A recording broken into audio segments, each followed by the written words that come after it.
You are the nurse assessing a 19-year-old male who presents to the emergency department with chest pain.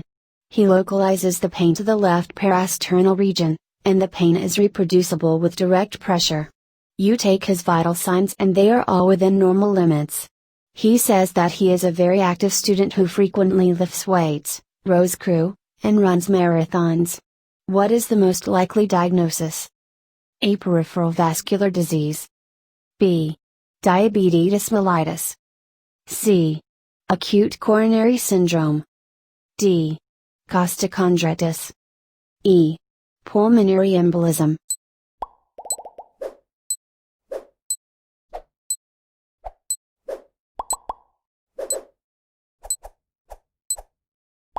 The answer is D. Costochondritis. Costochondritis is an inflammation of the cartilage that bridges the sternum to the ribs. It is a very common cause of acute chest pain in young, healthy, physically active individuals without known cardiovascular disease. In this case, we have a very prototypical case, a young, physically active, especially with physical activity involving the chest like weightlifting and rowing crew, otherwise healthy male with focal, reproducible chest pain in the parasternal area, and normal vital signs on presentation. When you see this history, this is a rather convincing case for costochondritis. There is no information given that would seem to indicate a personal or family history of cardiovascular disease, and thus, costochondritis would be the best answer choice. He can be treated conservatively with NSAIDs for anti-inflammatory and pain control effects. Acute coronary syndrome, for example myocardial infarction, is very unlikely in this patient as he is young and healthy, has reproducible, focal chest pain, is very physically active, and has stable vital signs. If there was a personal or family history of cardiovascular disease, or any report of recent drug use, particularly cocaine, then this could be higher on the differential. Pulmonary embolism is very unlikely in this patient as there is no leg swelling reported, the chest pain is focal, the patient is healthy and active, and his vital signs are normal. Peripheral vascular disease would not present with chest pain, and would be highly unlikely to be present in an otherwise healthy 19-year-old. There is nothing to suggest that this healthy, active 19-year-old patient has diabetes mellitus from the information provided. You are a nurse at an orthopedics clinic. You are taking care of a football player who suffered a very painful right knee injury. You are concerned that he may have injured the unhappy triad. Which of the following correctly lists all components of the unhappy triad within the knee? A. PCL, LCL, lateral meniscus.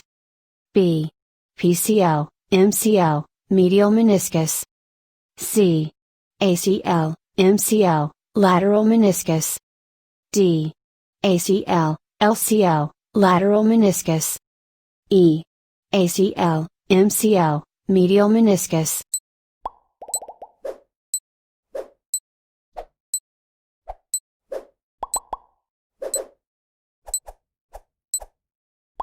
The answer is E. ACL, MCL, medial meniscus. The unhappy triad is frequently injured in athletes who participate in contact sports, such as football. The injury mechanism often involves a direct, forceful hit to a firmly planted leg.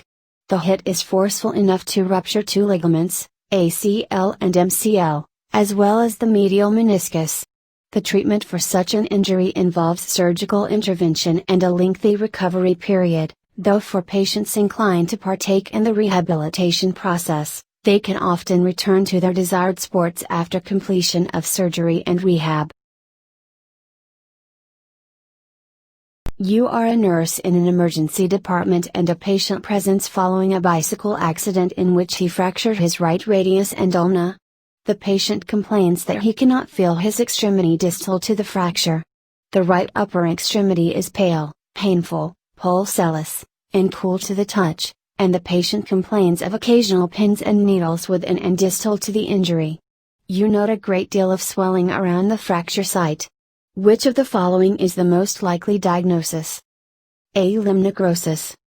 B. Vasculitis. C. Compartment syndrome. D. Lupus. E. Fat embolism.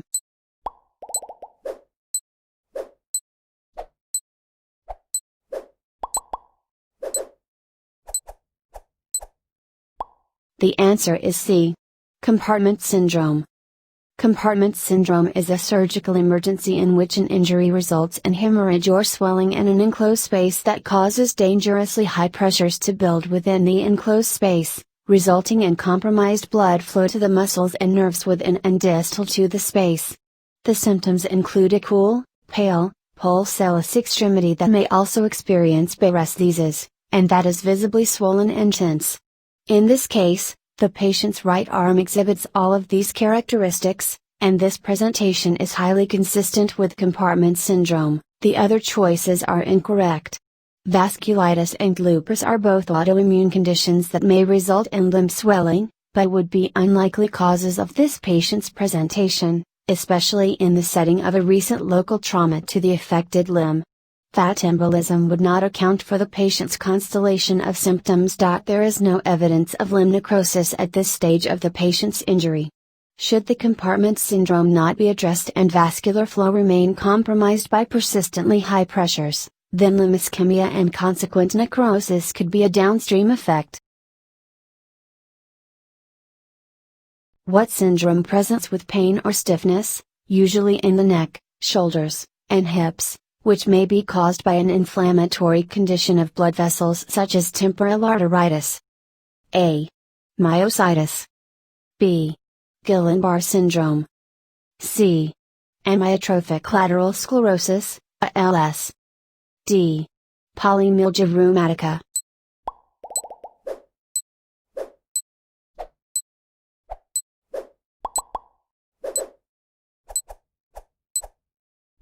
The answer is D. Polymyalgia rheumatica. Polymyalgia rheumatica is an inflammatory musculoskeletal condition that presents with pain or stiffness, usually in the neck, shoulders, and hips. Amyotrophic lateral sclerosis, ALS, is a genetic disorder of muscle wasting and neuronal death. Symptoms include progressive muscular weakness, leading to paralysis and death. Guillain-Barré syndrome is a rapid onset condition of reversible muscle paralysis and weakness following infection, most commonly Campylobacter jejuni. Myositis is a general term for inflammation of the muscles, and can be due to various causes. Duchenne's muscular dystrophy is caused by dysfunctional production of what protein? A. Dystrophin. B. Actin. C. Dystroglycan. D. Troponin.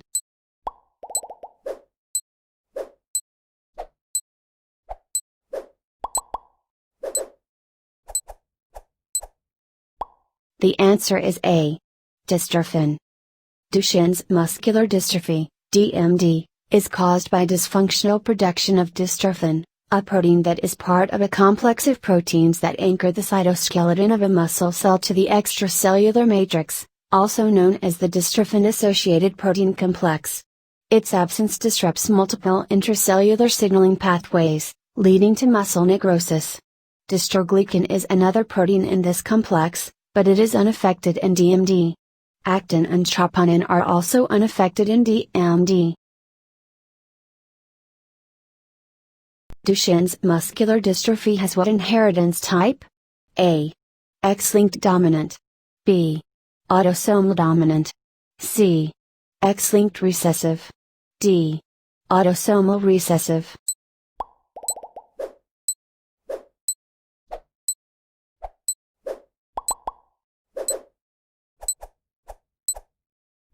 The answer is C. X-linked recessive. Duchenne's muscular dystrophy is an X-linked recessive disease. Because of this, it is almost exclusively seen in males and rarely present in females. Girls would have to receive a recessive gene on both the X chromosome from their mother and their father. Historically, boys with a defective gene on their X chromosome rarely lived past their teens, decreasing the likelihood of reproduction. What antibodies are present in 90% of patients presenting with myasthenia gravis? A. Antibodies to acetylcholinesterase receptor. B. Antibodies to acetylcholine receptors. C. Anti-dsDNA, double-stranded DNA, antibodies. D. Anti-oro antibodies.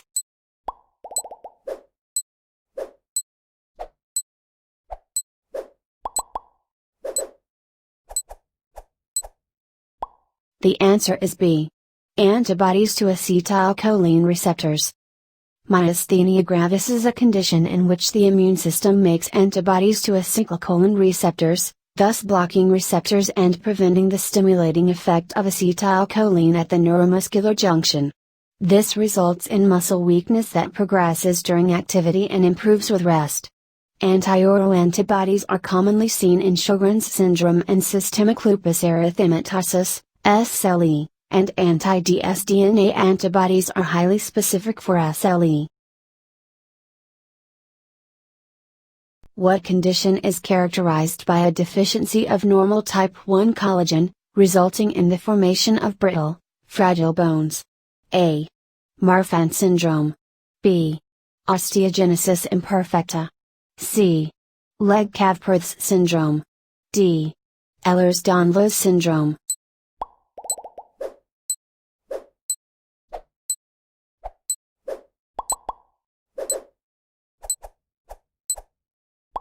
The answer is B. Osteogenesis imperfecta. Osteogenesis imperfecta is a genetic condition characterized by a deficiency of normal type 1 collagen, resulting in the formation of brittle, fragile bones. Bones fracture easily, often with no obvious trauma. Osteogenesis imperfecta has many subcategories that range in severity, several of which are not compatible with life. Ehlers-Danlos syndrome is a collagen abnormality that primarily affects the skin, joints, and vasculature, causing lax joints and general instability. Marfan syndrome is also a condition of connective tissue abnormality, which largely affects the structure and function of smooth muscle in the cardiovascular system. Legg-Calvé syndrome is a condition of necrosis in the femoral head, not related to any alterations in collagen formation. The rehab nurse provides care to an immobilized patient. He bears weight down on the patient's leg while the patient attempts to lift that leg. What type of exercise is this? A.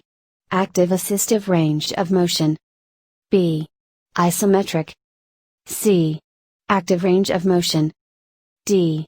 Active resistive range of motion. E. Passive range of motion.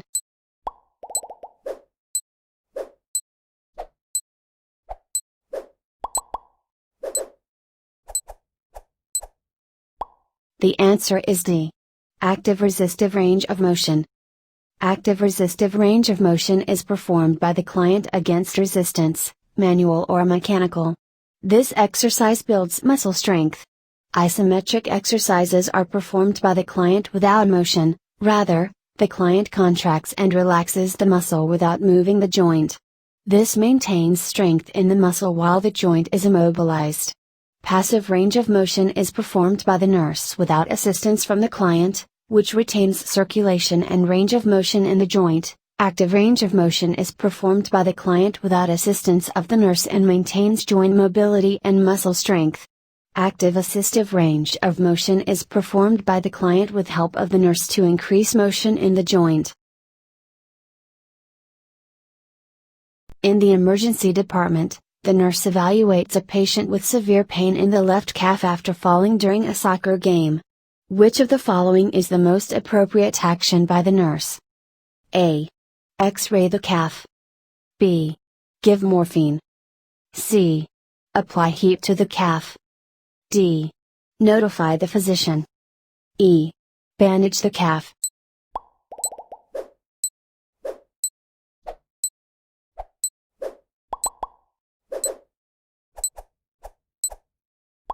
The answer is A. X-ray the calf. The nurse should begin assessment to determine the cause of the complaint. Obtaining an X-ray for the leg is the best assessment. You need to rule out possible fracture before giving pain medication or bandaging the leg. Heat is inappropriate for this injury because ice is best for sports injuries such as sprains and breaks. Notifying the physician may be done after all assessments are completed.